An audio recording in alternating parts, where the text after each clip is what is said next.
Thank you, Cathalia. This is my favorite part of every governing event, and that is the mayor's panel.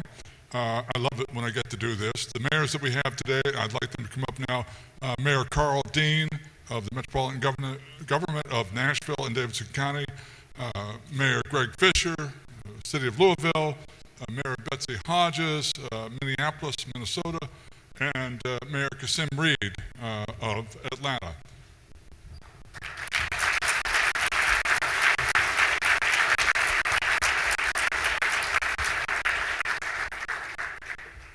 While they're all coming up and getting settled, I'll tell you that the thing that comes to mind for me from watching Aaron's presentation. So I came to Kansas City to be the city auditor, did that for 18 years, and then got elected mayor. And so I was an outsider, and it's obvious to me what Kansas City is. It's Cowtown. It was built around the stockyards and so forth, and one of the big challenges for the city is the elite were embarrassed by that, and they never, ever grabbed onto it. You know, what Nashville did, which is where I had lived before, was they weren't embarrassed by it, they were proud of it, they latched onto it, and it made it work for them. That's really a critical thing. So, this is going to be fun. We've got 4 really interesting, innovative mayors here. And I'm going to ask them some questions, and then I'm going to turn to you, and I'm going to ask you to ask them some questions, and we get some discussion and dialogue going on here. The first question I want to ask, and I'll start with Mayor Dean down on the end, but it's the same question for all of you, and that is, what are the main ideas that you see moving cities today? I think number one, I would say that the priorities for me as mayor, and I think they're the right priorities. The 3 pitches I say we have to hit every day as a city are number 1, public education, number 2, public safety, and 3, economic development. In the sense that I think education for the state of Tennessee, certainly for the city of Nashville, is the number 1 issue and the number 1 thing that we have to get right to ensure that we have a good future. And so that is a focus for all of us, and that's going to be, it was the main issue for me, it was the main issue for the mayor before me, and it'll be the main issue, I think, for as far as the eye can see in future mayors. Public safety is obviously always got to be at the very top. That's what makes cities work. When people feel safe, when they feel that they can invest there, that they can expand there, that their kids can grow up there, that visitors can come there, that's vital. And then economic development, I really believe, is you got to pay for things. And you want to create a city that's a city of opportunity where people can find jobs, where people can have careers, where people can live their dreams. So those are the 3 things I focus on. I think that the big trends I see out there, one I think is really positive, and I'm sure it's the same for all of our cities, is that there's an increased interest in people living in the city.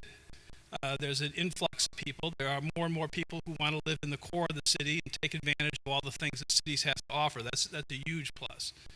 Nashville, I think, like other cities, is going through a period of time where it is becoming more diverse, as Aaron talked about. Nashville has gone in 10 years from having 2% foreign-born population to having 12% foreign-born population. People don't think of Nashville that way, but we have the largest Kurdish population in the United States, significant Somalian population, a very large Hispanic population, and that's been a huge plus for us. I think that's another big benefit for us as a city. Then I think the third thing is to solve problems, to be innovative, to improve the quality of life, and that's emphasizing, as Mayor Fisher has done, issues such as health. We are a southern city, and so we're the battleground on issues of obesity. We're the battleground on issues regarding health. And so that's been a major focus of ours. But those would be the 3 that come to my mind. And so, Mayor Reed, Aaron had nice things to say about Atlanta. What do you see as the main ideas moving cities like Atlanta? I think it's a terrific time to be a mayor of an American city right now because cities are ascendant. And what I see is mayors are having to own the fundamentals, which is what I think that my colleague was saying. I'm saying it a little differently. So public safety, transportation, infrastructure, if we own the fundamentals, it's really our moment right now. because not only are talented millennials, young people, Generation X choosing to live in cities and be close to other people, but businesses are chasing talent. So in Atlanta, we have had the most significant headquarters and jobs moves into the city limit, when I know my colleagues would probably share that when we had a big business announcement in the past, it was frequently in the suburbs or right outside of our city limits, or certainly our city cores. Just the opposite is happening. So I think it's our moment. We have to really watch affordability. So we've got to look at what's happened to London and New York and San Francisco, where I think their affordability time has really passed them by. And we've got to make sure that, folks that want a fair shot and a fair shake can live in cities. But in some, we've got to own our fundamentals. This is our moment. Not only millennials are choosing city, but also baby boomers. And I really think that we're missing something right now, because baby boomers are going to be different from every other senior group that's ever come before in the history of our country. My dad says it another way. He said, conquering armies don't go home, they go conquer something else. And so in the past, baby boomers may have gone to Florida, but now they're stopping in Atlanta, they're stopping in Nashville, they're stopping in Louisville. They're deciding to stay engaged in a city, take all that talent, and continue to use it along with their wealth. So it's millennials, baby boomers, businesses choosing cities in unprecedented and unique ways, and mayors have to own the fundamentals. If I were sitting out there tweeting, I certainly would have tweeted some of that. Mayors, cities are ascendant. This is our time. That's some good stuff. I love hearing that. Mayor Hodges, so you're from a completely different part of the country. What do you see as the main ideas moving cities now? Well, the two that I really think about is demographics and discord, other people's discord. The demographics piece is key. You mentioned the baby boomers, the waves of retirement that are happening, but also the fact that our country, and certainly Minneapolis, is headed to be majority-minority like that, quicker than people are going to know. But Minneapolis, it surprises people to know, has some of the biggest gaps between white people and people of color in the country in terms of educational outcomes, employment outcomes, health, housing, you name it. And so the big question for me as mayor is, how do we make sure to reduce those inequities on principle, but also for the future of my city and for the future of the region? We cannot afford, given how many jobs we're going to need to be filling in government and in the city as a whole, we cannot afford to leave genius on the table. And that's what we're doing if we are not educating our kids properly and we are not training our workforce properly. The future of our cities depends on how well we adapt to changing social and economic conditions in the 21st century. Absolutely. And the second has been alluded to as well, and that's the discord at other levels of government. That's one of the reasons cities are ascending, is because people see that we are getting things done, and that we are of a size of government where we are nimble and it's manageable. You can get your head around an issue in a city. You can get your head around, in the city of Minneapolis, we are in competition to end veterans' homelessness. We can name the number of homeless veterans. We can get our brain around that, and we are in the process of completely eliminating it. New Orleans got there first. Good for Mitch. And so that level of recognition that cities are a place where you can get things done and where you can test things out, that's sort of the trickle-down idea. That we are, the ideas trickle down to us, but it's up to us to trickle up, as it were, to show the results, to measure the results, and to spread and share the results, which governing is so good at doing, is helping us come together and see what's working and what's not. I mean, that is one of the huge trends in cities, and it's incumbent on us. In Minneapolis, where that all comes together, one of the many places I'm working to make sure it all comes together is in our, Bloomberg Philanthropies has generously funded an innovation team in the city that's just getting up and running now. We're hiring the director right now. And it's to use all the data that we have in the city to analyze it, to see that we are providing our services equitably, geographically, and racially across the city, and where we're not, what are those solutions and how can we implement them? That's, that's part and parcel of the future of the city. And so those are the trends that I see. Demographics and discourse. That's good. That's really, and that's what the discourse is going to allow us to survive and thrive when the demographics change as rapidly as they are changing now. Mayor Fisher, what are the ideas moving cities right now? Well, education has been a theme up here, and we call it lifelong learning as a system. If you get education right, you get everything right. And when we talk about lifelong learning here, we have that frame around 4 pillars. So the first pillar is early care and kindergarten readiness. It's a huge problem for our country right now. Advantaged kids show up at kindergarten 3 years ahead of kids that don't have those advantages, and 90% of those kids never catch up. We know that's going to be our workforce. Most of those kids are minority. We know we're going to be majority minority in the future. We know so much more now because of the power of the web, and the data is all out there, but as a country we still seem paralyzed to make that type of investment because of the silly discussions that are going on in Washington, D.C. of, well, we can't pay more taxes. Well, it's not necessarily more taxes. We need high quality universal pre-K, but why don't we invest in our youngest citizens when we know the payback? So that's the first pillar. Some states are doing this now, and those states will have a competitive edge economically in the future. We should all be doing this. This should be a no-brainer for the country. The second pillar is K-12, and hopefully all of our systems, all of our cities have good programs in place there. We have challenges in our large cities, our urban areas, where we have families that have been fractured. We have big gaps between more guys than girls and majority populations. So again, those are something that we have to address and take a look at what the resources and what the problems are and adapt there. Third is in post-secondary. We talk about college a lot, and we have something called 55,000 degrees in our community, 55,000 more college degrees than what we normally would have. We're well on our way to do that. We're above the national average with adults with college education. But with the role of apprenticeships and certificates has never been more important. So not just a traditional education. If that's not for your students, what are these alternate paths? Some of the STEM 2-year degrees are paying more than 4-year degrees now. That ties into our fourth pillar, which is 21st century jobs. And Aaron talked about it a lot. The world's changing so rapidly that if you're not changing rapidly with it, you're irrelevant after a while, especially with some skills, so that we can kind of grow the middle class jobs that are in such duress right now. So what is your city's system for lifelong learning? So that's the first. And then I would say the second is one of our city values. We say, how can we be an even more compassionate city? And people are like, what's this guy talking about compassion all the time?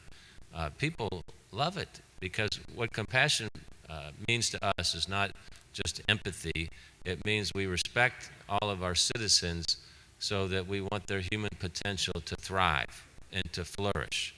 So it's a proactive interpretation of the word compassion that then leads us into all types of avenues: education, housing, economic inclusion, the discussion of secular ethics in the public realm on issues like compassion, kindness, love, hospitality, these values that bind us all together, but for some reason over the past several decades you don't hear as much in the public realm about them.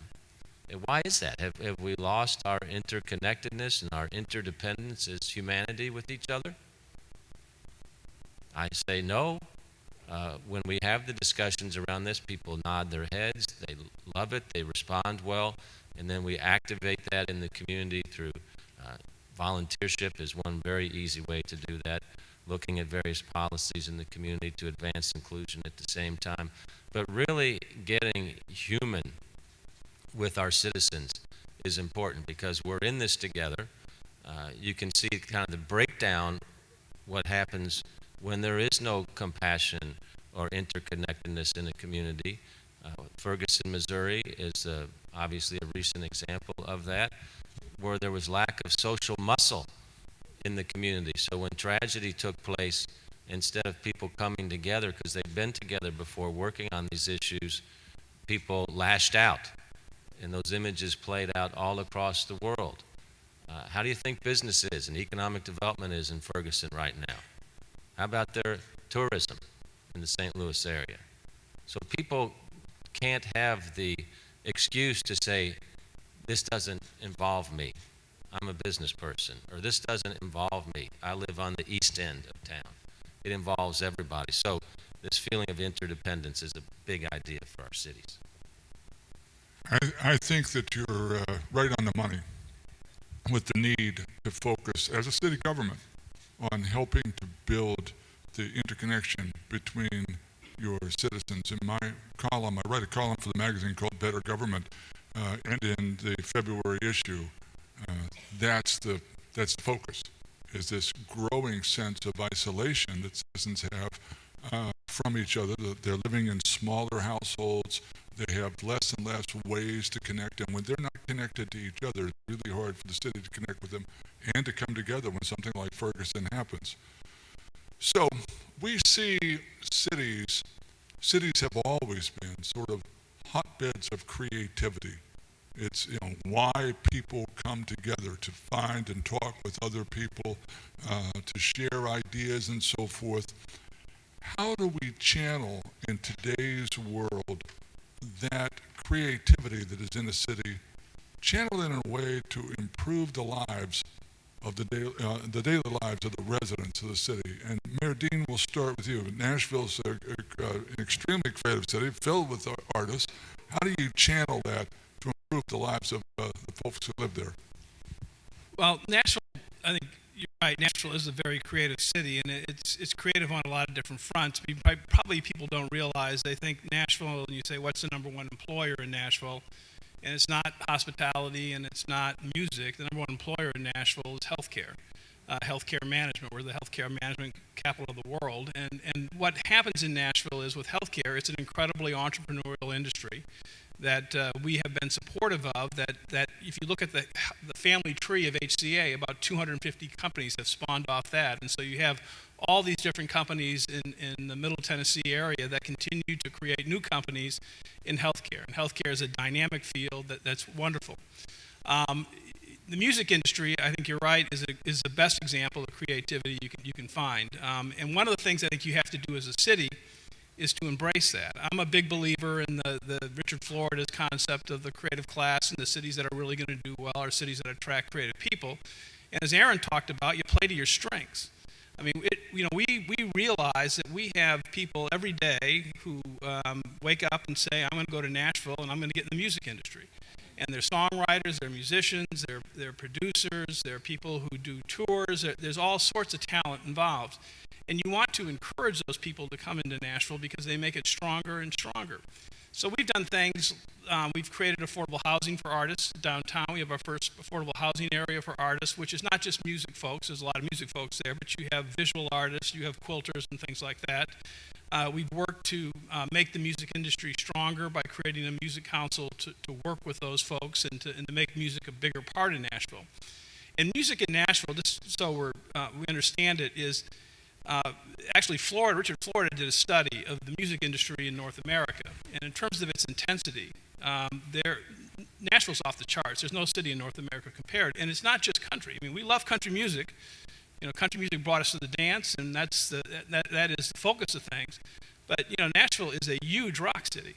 The Kings of Leon are there, the Black Keys are there, Jack White lives there, Kesha is from Nashville, Paramore's there. You have a whole series of things going on there. And so for us, it's playing on that strength and building upon that and building upon what the creative element can do to make Nashville a more strong and compelling city. All right. Mayor Reed, how do we tap the creativity of the folks in Atlanta to improve the lives of the folks who live in Atlanta? You have to ask for help and know where help is needed the most, and connect talented people to the sectors that need help, individuals and groups who need the most help, and really never get tired of explaining it. And so, for example, we have an area in our city near our new $1.4 billion football stadium that's one of the most challenged areas in Atlanta, called Vine City and English Avenue. Well, I spent Saturday on a bus with the CEO of Home Depot and the CEO of Pulte Group Homes, because I had a conversation with them about what would happen if we changed the lives of the 18,000 people that lived in those two zip codes, and why there was a need for Atlanta, in the midst of building the second most expensive football stadium in the country and attracting an MLS team, to make sure that when the blunt pulled away, it didn't port to a neighborhood that was 400, 500 yards away with some of the poorest people in the city. So you really have to go to people who can do something about the problem and those who just want to help. And you've got to lay out the problem in a data-driven fashion, because the future of politics and public service is transparency and performance. And so you have to challenge your folks with data and then give them a vehicle to help deal with the problem in an efficient way, so that you can plan your life, so that you can connect to a problem and then generate an outcome. So we stood up something called the West Side Future Fund. And we're using a partnership between private philanthropy driven by the Arthur M. Blank Family Foundation, which is one of the co-founders of Home Depot and the owner of the Atlanta Falcons. We have a CEO-driven group to make sure that we have accountability. And then the city is leveraging between $30 and $50 million in seed corn to get a bigger bang for our buck. And then, Mayor, we recently competed for a Choice Neighborhoods grant, which if we win will leverage about $250 million.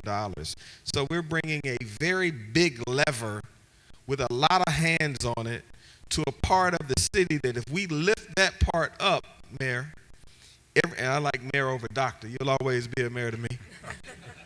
Me too. If we lift that part up, all of the city's fundamentals and data is going to change radically.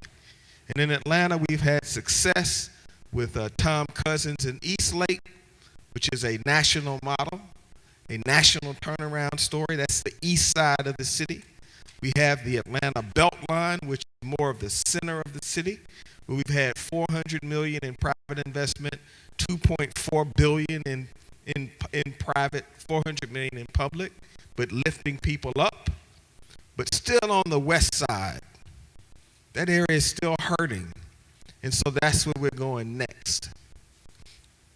So never get tired of explaining, and the future of public service is about transparency and performance. Again, if I were tweeting, those are the things I'd tweet. Hint, hint. Mayor Hodges, so tapping the creativity of cities to improve the lives of the folks who live in Minneapolis. And it's #GovLive, by the way, for people tweeting. There's a big picture thing that I think about, and then there's a very specific example that I think about that are useful. One of them is the Creative Vitality Index, a measurement of the density of the creative occupations and creative activity in the city. And Minneapolis, we box way above our weight. We're one of the top cities in the country in terms of the impact that creative folks have on our economy in particular. I mean, that includes things like architecture and design. It includes things like music and theater. We have more theater seats per capita than any city in the country besides New York.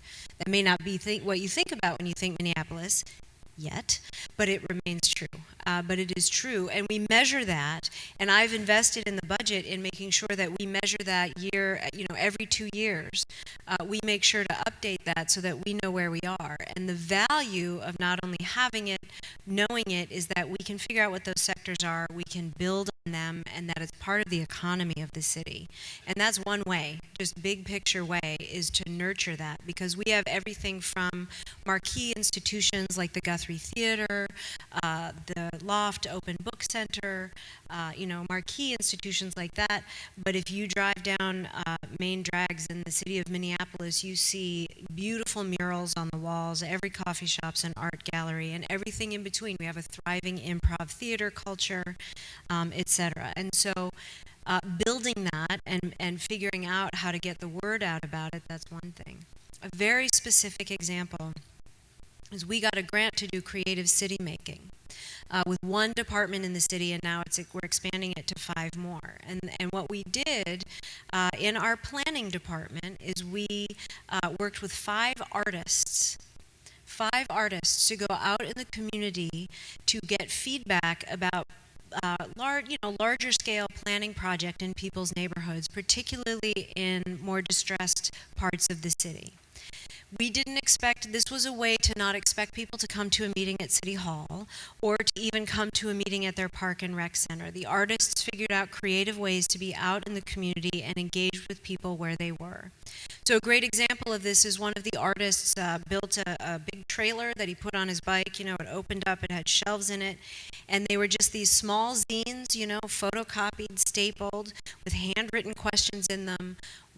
For this project in your neighborhood, what do you love about your neighborhood? For this project, what do you want to see? And everybody filled them out. I think there were 6 or 8 questions in each of them. We have over 900 of those. And so in the department, we took that, we created a spreadsheet, we put detailed answers to all of them in the spreadsheet, and that was part of the feedback moving forward for that planning project. There were 5 projects across the city. 5 artists did their own thing. We had a photographer take photographs of people holding small chalkboards, answering similar questions, figuring out what they valued about their neighborhood and about that particular intersection, what they wanted to see different. And so there's these beautiful art, there's beautiful art projects that happen, but it's also really useful feedback for the department. It's a very specific example, but it was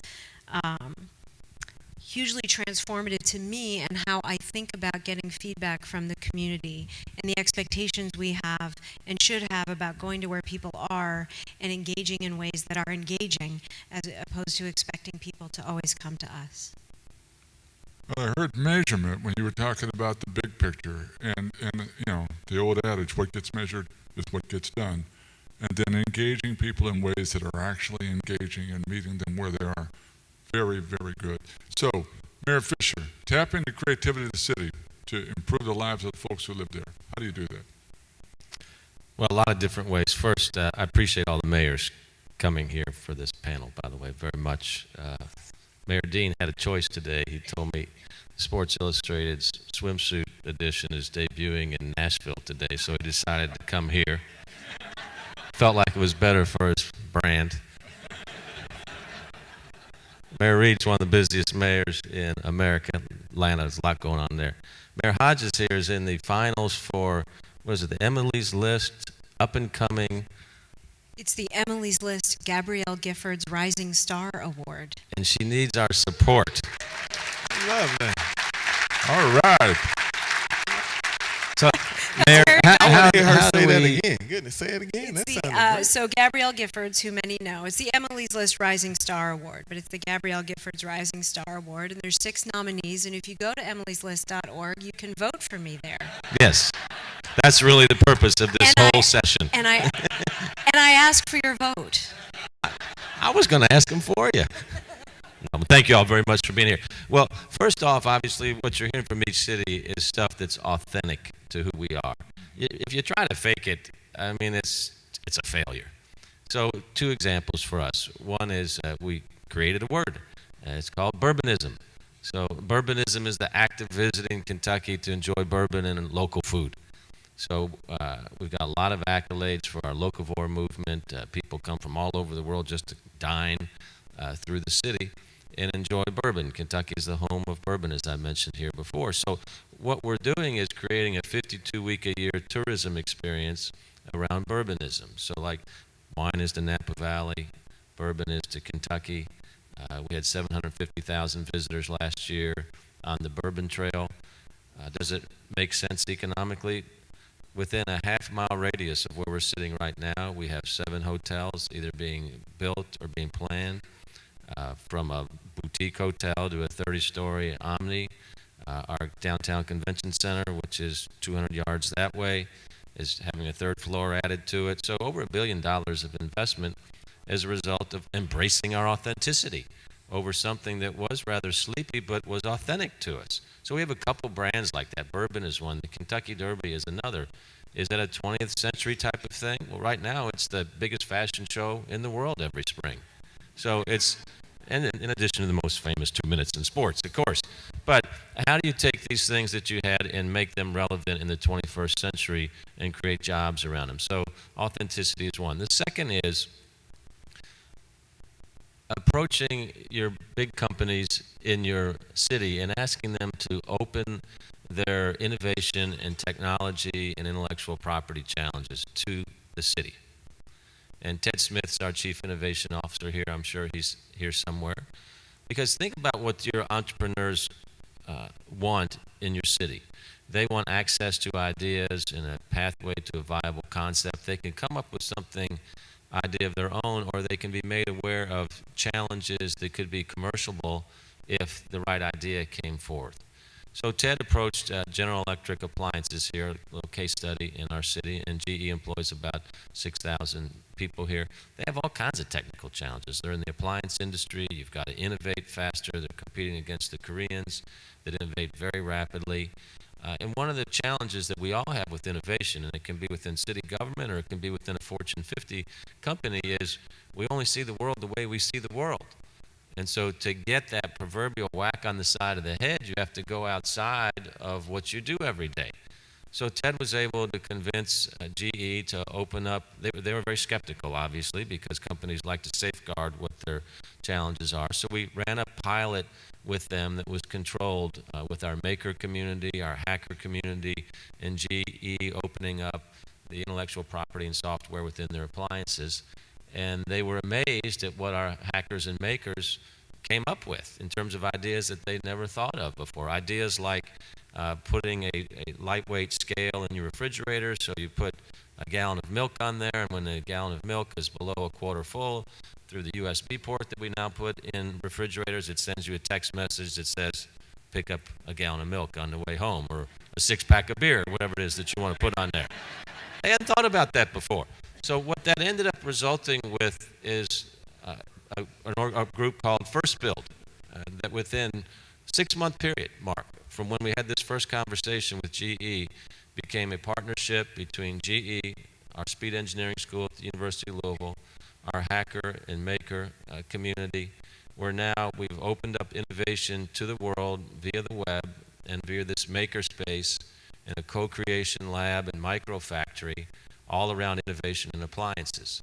So you talk about turning on your entrepreneurs and innovators in the city to a new opportunity and demonstrating that the city understands this.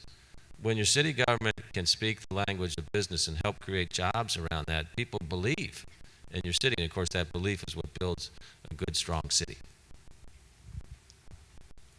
I love what you said about authenticity, that you can't fake it, and that we've heard that a lot. We heard it from Aaron, and we've heard it from each of you.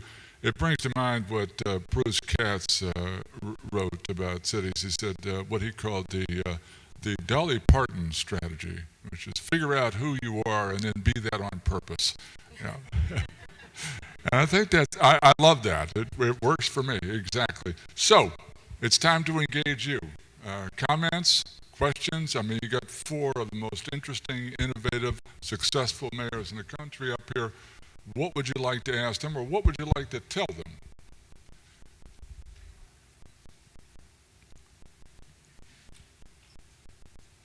Trisha's working her way over with the microphone.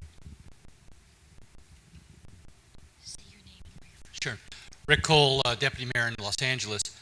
You're talking about the ways in which cities can change, the ways in which city governments can change. How is the role of the mayor changing in big cities? Well, I'll take that one. It's a heck of a lot more fun. I mean, I think that certainly my colleagues on the stage, right now, mayors have the opportunity to be the center of action. I mean, I gave a talk, not this year, but last year at the World Economic Forum to the International Business Consortium of 150 of the leading CEOs in the world.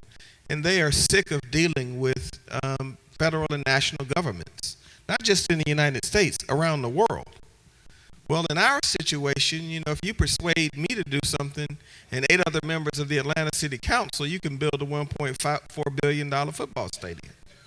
Or you can open up 33 recreation centers all throughout the city of Atlanta, and you can do it quickly. And so what I tell people all of the time, if you don't want to spend the rest of your life trying to change government, you need to be dealing with cities. And so I think cities are developing and mayors are developing a relationship that allows us to implement change faster, and more people are coming to us, whether it's NGOs or for-profits, and doing deals with mayors, which is why cities are thriving, because they don't have to put up with a bunch of mess. And we all have time clocks, whether you're a CEO.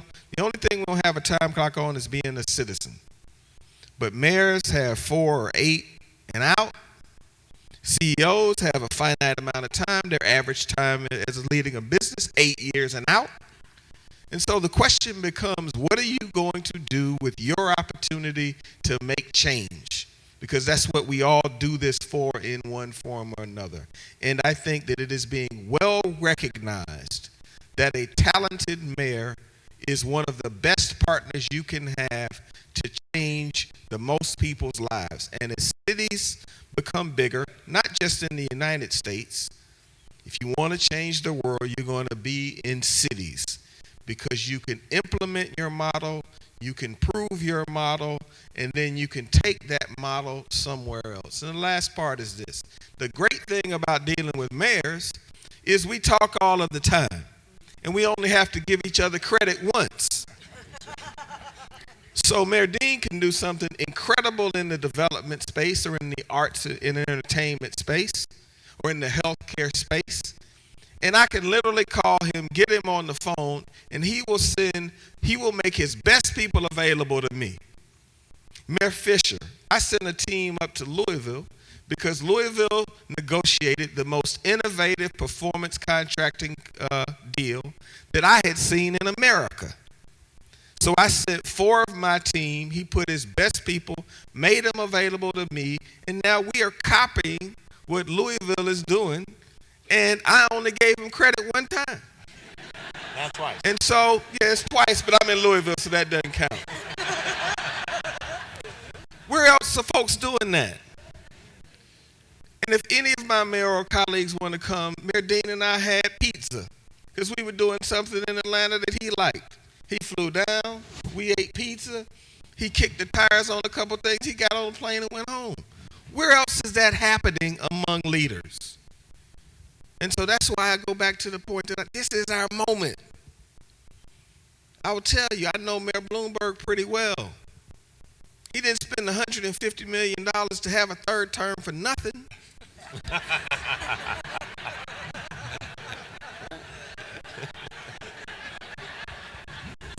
Rahm Emanuel's 2 weeks left to a re-election. He was the chief of staff for the President of the United States. Call him and ask him which job he loved the most. Most people consider chief of staff for the president a pretty good job. He loves being mayor. He'll choose it 2 times a day over his old jobs. And so that's why I think we're at a moment. And I'm sorry for talking a little bit about it, but I tell you, my colleagues around America are amazing. And they're amazing in their willingness to give you the best they got on what they're doing better than you're doing. And that is so rare in this time of these competitive politics where there's so much nonsense clogging up the system, when there are real people out here who are relying on us every single day.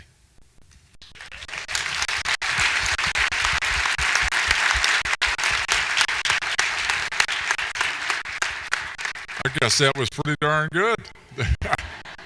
Great question. I see 2 or 3 more hands up here. Let me add to that a little bit, if you don't mind. I mean, the reason this is happening, at least in Louisville, I know, America's been talking to you, it's about your team as well. The people like you all, you are at the vanguard of caring about public service, or else you wouldn't be here. And I can't tell you how inspiring that is when you work with people that are making a lot less money than what they could be making in the private sector when they come to work in the public sector. Everybody in this room, because they care about people. And at the end of the day, that is the most inspiring force that you see taking place in America. We just get to cut through all the noise. We do, in terms of cities. We don't have to deal with all the silliness that's happening up at the top. They created it. We've got to live with it. So I think one of the big changes for a mayor is you've got to be able to speak the truth without dividing the city. And that's hard to do because a lot of people are at different points in this journey. You know, they'll look at poor people and they're not involved with them, and that's not their problem. But it's all of our issue here together. So how do you bring everybody along on this journey right now? When we're in this hyper media world where you can just channel into whatever your particular point of view is. And that takes a lot of juggling.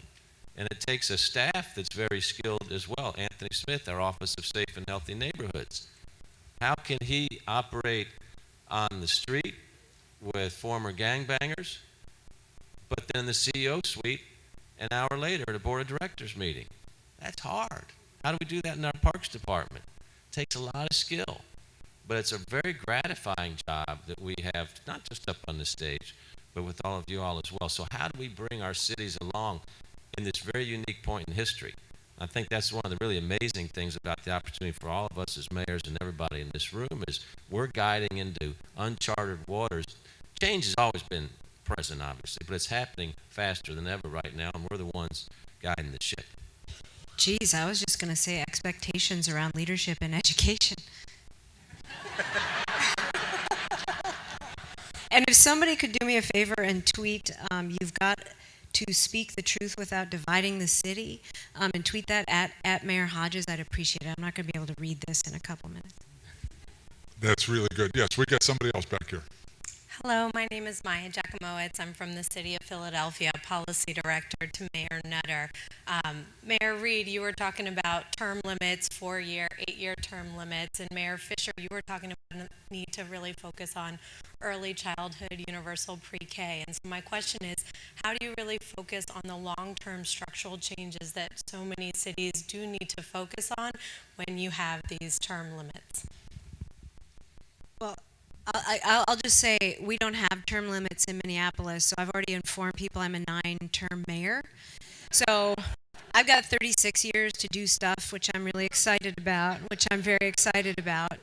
But I will say one of the key things that you are seeing all these mayors do, and not just talk about, is enrolling the city and enrolling the people of the city in the projects at hand and in the larger vision of where to head as a city. And when you enroll people in that, and when you put things in place that then reflect something that people are enrolled in, it's easier to build things that will persist and last over time.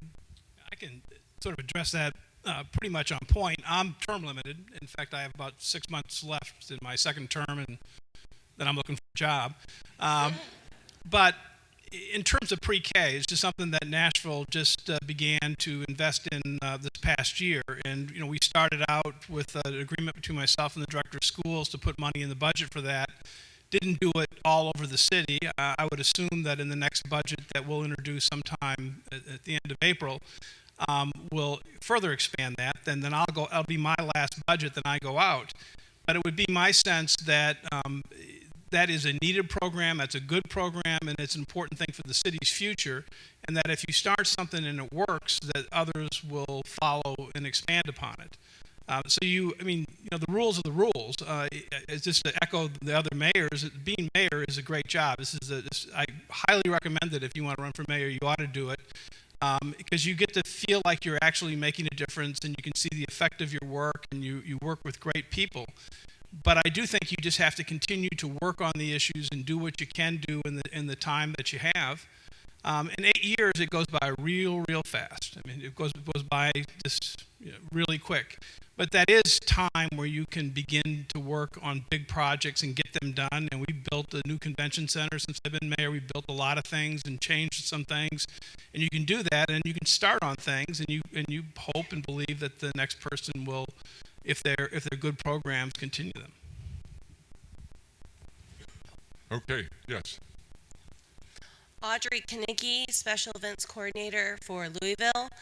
I have 2 questions, and when we talk about innovation for your city, I do events and I think of events, and I'm really curious on what for each individual panels on what happens in your city for events, and do you have a lot of them downtown? Do you move a lot of them kind of on the outskirts? And also, for my second question is for recycling. We are very big on that. We've made it mandatory, and there's a process that we use to a 1-to-1 ratio. If you are doing that, what is your process, and has it been successful in your opinion? Regarding special events in Atlanta, we try to allow them to be organic and come from wherever folks want them to come from, as long as we can make it make sense within our process. But we really believe that all different parts of our city have special characteristics, and so we really want to nurture that. So we want it to occur wherever it makes sense for it to occur within our safety protocols. Regarding our recycling, we're not strong enough in that area, although we've increased it by 60%, certainly in our city to coach Louisville on what you all are doing in the recycling space. Anybody else want to take a shot at that?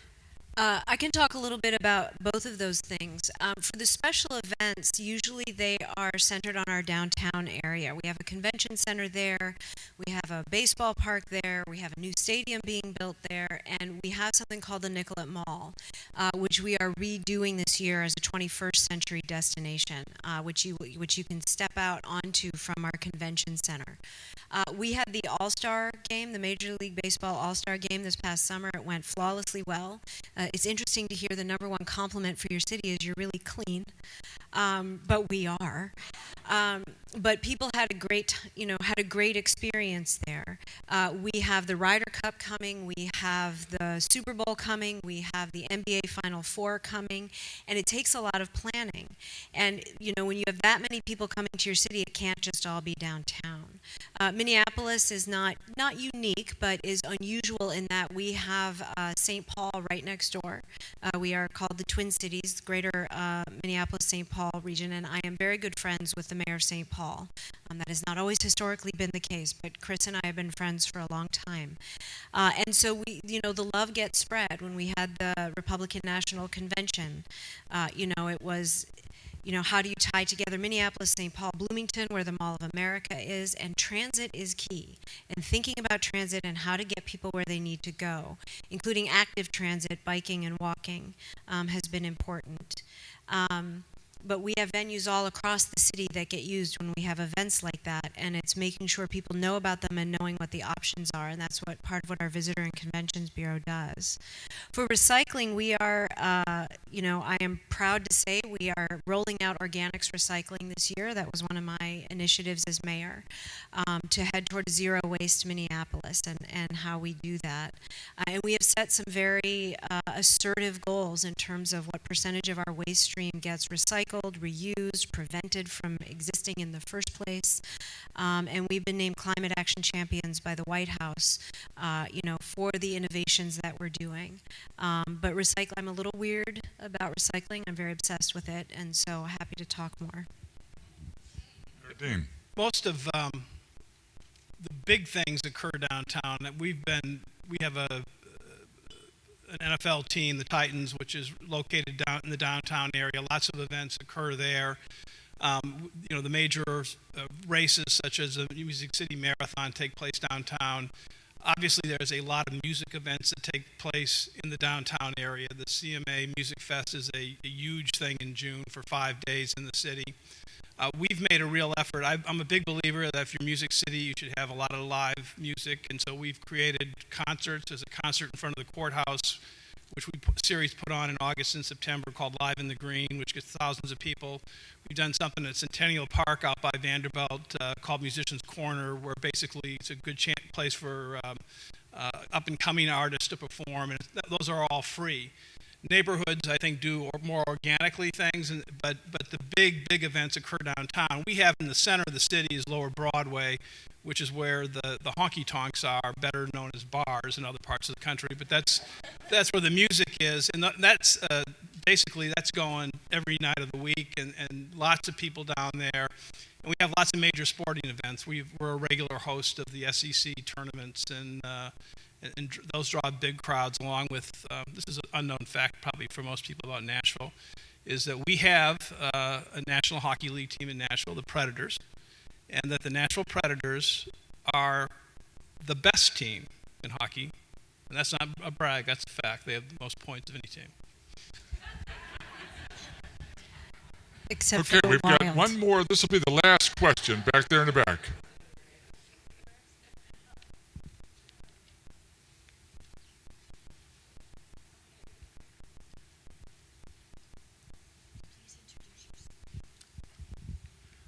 I'm Harry Cron. I'm with Louisville Metro's Technology Service, and the people at the table are very worried about my question.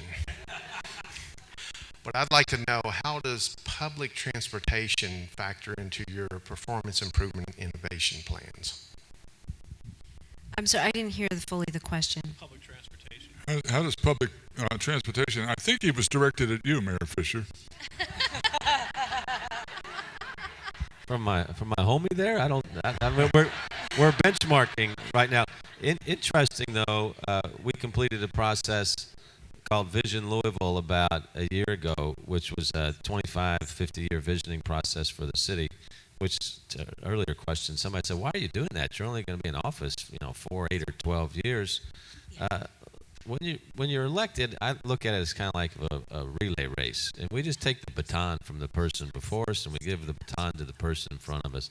And you can complain about what you get and talk about how great you are when you're in office, but nobody cares. It's just, what are you doing with what you got to work with today? And so, if you're any good at all, you're thinking about things that are going to be lasting beyond you. Otherwise, you can't optimize the city potential. And if your citizens respond to those longer-term visions, that's part of what you're trying to build with your vision as well. On public transportation, then we'll go with you guys. The number one thing that came out of our Vision Louisville process is that people wanted more connectivity, and they wanted that through public transportation. One, in the typical sense that we think about it in terms of light rail, bus rapid transit, but then also the more 21st century version, broadband, gigabit city, etc. So the challenge for all of us is, how do we pay for this? Because in none of our cities does public transportation pay for itself, and there's less money coming from the federal government. In our case here, we're right now in the middle as we speak. Actually, there was a vote while I was sitting up here in our state legislature. We're trying to get capital projects where we have the right to have them on the ballot and vote for them. I know Mayor Reed has had big public transportation initiatives like that, where we have to get funding, matching dollars locally to match the federal funds to make that happen. So we all want this stuff, but it's like the great American dream, right? We want everything, but we don't want to pay for anything. And public transportation is difficult in that realm. We have the ninth largest public transit system in America, with almost no state support. But I think the decision around public transportation really is if you want to be a city or region that's expanding or contracting.